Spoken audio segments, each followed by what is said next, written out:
पुणे जिल्हा परिषद व पंचायत समितीच्या निवडणुकीची मतमोजणी आज पार पडली आणि पुणे जिल्ह्यामध्ये पुन्हा एकदा अजित पवारांचा पक्ष जो आहे तो मोठा असल्याचं समोर आलं आहे। एकंदर अजित पवारांच्या पक्षाची सत्ता जी आहे ती जिल्हा परिषदेवर जाणार आहे। आपल्याबरोबर बारामतीतील अजित पवारांच्या पक्षाचे काही कार्यकर्ते आहेत।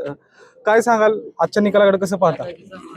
आजचा निकाल हा आमच्या स्वर्गीय अजितदादा पवार यांच्या स्मृतीला आम्ही हा त्यांना वाहिलेला आहे आणि खऱ्या अर्थानं त्यांनी जो कार्याचा वसा, विकासाचा वसा आणि जो विश्वास आमच्या जनतेला दिला होता, त्या जनतेने त्यांच्या विश्वासाला पात्र असं मतदान करून खऱ्या अर्थानं दादावरचं प्रेम त्यांनी दाखवून दिलेलं आहे आणि दादांनी दिलेले सगळे उमेदवार प्रचंड बहुमताने विजयी केलेले आहेत।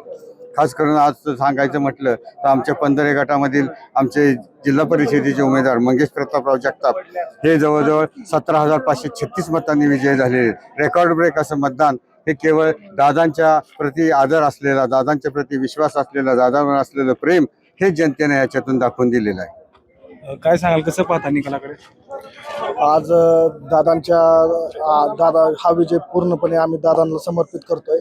हा निकाल कुठल्याही प्रकारचे फक्त आम्ही पत्रक वाटून आम्ही प्रचार यंत्रणा राबवली होती, तर हा निकालात असं दिसतंय की जवळपास समोरच्या उमेदवाराचा आम्ही डिपॉझिट जप्त केलेलं आहे। राष्ट्रवादीचे कार्यकर्ते, युवा कार्यकर्ते असतील, ह्या सर्वांनी गावोगावी जाऊन पत्रक वाटून आम्ही हा विजय खेचून आणलेला आहे। काय सांगाल, तुम्ही शरद पवारांच्या पक्षाचे कार्यकर्ते आहात, 2 राष्ट्रवादी एकत्रित आल्यात, निवडणूक झाली, काय निकाल अपेक्षित होता? निकाल हाच अपेक्षित होता, दादा असते तरी हाच अपेक्षित, परंतु आज दादांच्या जाण्याने जी बारामतीकरांना पोकळी निर्माण झाली ती कधी भरून निघू शकणार नाही, एवढं मी सांगतो। आणि जे मतं आज पडलेत ती एक मत लोक प्रत्येकाने स्वतःचं दिलं आणि दादांना आदरांजली अर्पण केली असं मला वाटतंय। 2 राष्ट्रवादी एकत्र येणार असल्याची चर्चा आहे, बैठका झाल्यात, काय वाटतं तुम्हाला? त्याच्यात तथ्य आहे, जे काही घडामोडी घडतील ती वरिष्ठ पातळीवर घडतील, आमच्यासारख्या छोट्या कार्यकर्त्यांना याच्यावरती बोलणं आत्ता योग्य नाही। जी योग्य वेळ आल्यानंतर आम्ही आम्हाला जे काय माहिती ती आम्ही बोलू। काय सांगाल, तुम्ही विजयी उमेदवार आहात, विजय झाला तुमचा? हा विजय मी पहिल्यांदा अजितदादांना समर्पित करतो आणि ही निवडणूक झाली, ही तरुणांनी हातात घेतलेली निवडणूक होती आमच्या गटातली। असंख्य असा एका बाजूला दुःख होतं आणि एका बाजूला तरुणांनी दादांचा असा आकस्मिक निधन झाल्यामुळं सगळे तरुण बाहेर पडले आणि त्यांनी ही निवडणूक हातात घेतली आणि एकतर्फी निवडणूक केली। डिपॉझिट जप्त झाले समोर? तेच ना, मग अजितदादांच्या आकस्मिक जाण्यामुळं एका बाजूला दुःख होतं आणि एक अजितदादांनी केलेली कामं त्याचा म्हणजे ह्याच्यामुळं कोणत्याच प्रकारच्या म्हणजे हे आलं नाही, आम्हाला अडचण आली नाही। आणि आदरणीय वहिनी साहेब, जयदादा, पार्थदादा यांच्या म्हणजे मार्गदर्शनाखाली इथून पुढं असाच अविरत विकास चालत राहील एवढी मला खात्री वाटते। आणखी काही कार्यकर्ते आपल्याबरोबर आहेत, काय सांगाल, आज राष्ट्रवादीचं पॅनल जे आहे ते विजयी झाले?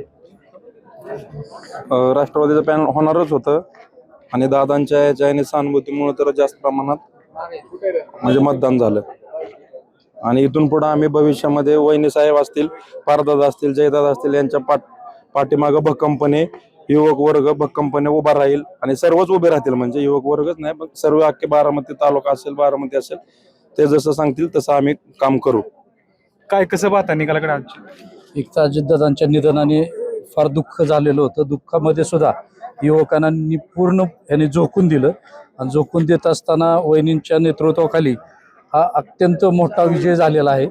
आणि दादांचं जे स्वप्न होतं, दादांचं विजयापेक्षा ते कामाला जे महत्त्व देत होते, जे ती काही त्यांची कामं राहिलेली, जे दादांनी शेवट आमच्या इथं मंगेश पाटील जगताप यांना निवड करून उमेदवार जो दिला, ती राहिलेली कामं निश्चितच मंगेश पाटील त्यांच्या दादांच्या ह्याच्यासाठी पूर्ण करून त्यांना श्रद्धांजली अर्पण करतील, एवढं सांगून थांबतो।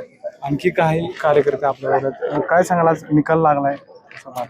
आज आमच्या म्हणजे तरुण नेतृत्व, आमचे लाडके नेते मंगेश पाटील जगताप यांना आदरणीय अजितदादांनी सर्व गाव पुढाऱ्यांना एकत्र घेऊन आमच्या पाटलांना तिकीट दिलं, त्याबद्दल सगळ्यांनी, आमच्या गावातल्यांनी, गणातल्यांनी आम्हाला सगळ्यांनी सहकार्य करून आज 20,000च्या पुढे मतदारांनी आमचा उमेदवार निवडून आलेला आहे।